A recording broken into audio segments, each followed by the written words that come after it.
মুন্সিগঞ্জে ময়নাতদন্ত শেষে সবুজবাগ বড়দেশ্বরী কালী মন্দিরে শেষকৃত্য সম্পন্ন হয়েছে ৭১ বছর বয়সী আজকের পত্রিকার জ্যেষ্ঠ সহকারী সম্পাদক বিভুর রঞ্জন সরকারের।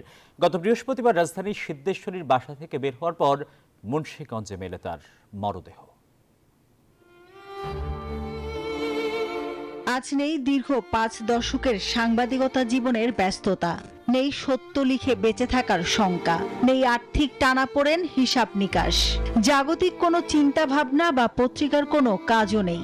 আজ অফুরন্ত ছুটির দিন, তাই শেষবারের মতো নিজ বাসা অপসরায় নিথর দেহে জ্যেষ্ঠ সাংবাদিক বিভুরঞ্জন সরকার।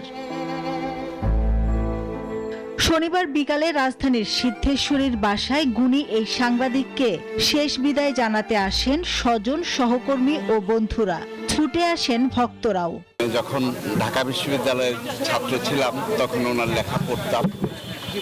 যায় দিনে উনি ছদ্মনামে তারিক ইব্রাহিম নামে লিখতেন।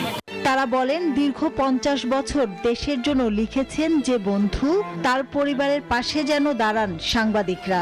সত্য এবং ন্যায়ের পক্ষে থেকে দেশের পক্ষে কাজ করার মতো মানুষ আমি কম দেখেছি। তার পত্রিকা অফিস বা তার যে আপনাদের সাংবাদিক সমিতি আছে, এইসব জায়গা থেকে যে সমস্ত ফ্যামিলি কেউ মারা গেলে যে বেনিফিটটা পায় তার পরিবার যেন পায়, এটা আপনারা ইনশিওর করবেন, চেষ্টা করবেন। তার ভাই চিররঞ্জন সরকার জানান, রাজধানীর সবুজবাগের বড়দেশ্বরী কালী মন্দির ও শ্মশানে শেষকৃত্য হচ্ছে। বড়দেশ্বরী কালী মন্দির সবুজবাগ যাব, সেইখানে বিভুরঞ্জন সরকারের শেষকৃত্যানুষ্ঠান অনুষ্ঠিত হবে। কোনো কথাই এখন আমাদের বলার মতো বাস্তবতা নেই।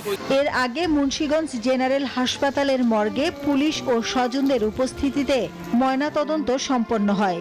বিভুরঞ্জনের শরীরের বাইরে ও ভেতরে আঘাতের কোনো চিহ্ন নেই বলে জানিয়েছেন ময়নাতদন্ত সম্পন্নকারী চিকিৎসক। জীবনের শেষ চিঠিতে বিভুরঞ্জন সরকার লিখে গেছেন, সত্য লিখে বাঁচা সহজ নয়, তাই হয়তো এমন মৃত্যুকে আলিঙ্গন করেছেন, আর জীবনের শেষ লিখায় রেখে গেছেন অনেক অভিযোগ ও প্রশ্ন।